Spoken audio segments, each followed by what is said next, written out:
If you are focusing on black swan events, essentially to identify where within your organization you should really worry about any black swan event, for example, where within your attack surface you could have significant black swan events which have very low probability but very high impact.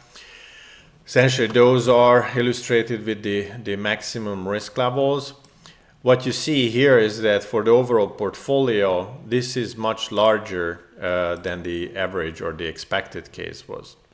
However, when you have a Monte-Carlo simulation, a so-called portfolio effect comes in, which basically means that it is very unlikely that you would see the black swans for each and every one of your attack surfaces at the same time.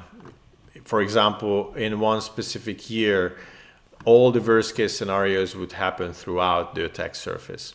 Of course, when you become more and more granular and you increase your specificity for a model, then this portfolio effect comes in even more, which basically means that it is very unlikely that each and every one of the very granular level of asset views or asset level analysis would have the worst case scenario.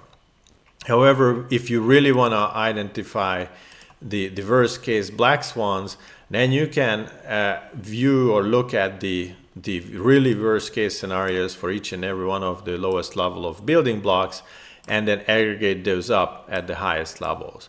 So as you can see, in this case, it's almost doubling the risk relative to the overall aggregate view. So the difference there is the portfolio impact, which basically means that even though this is the worst case scenario overall for the business, it is much better than if it took the worst case scenario of everything and aggregate that up.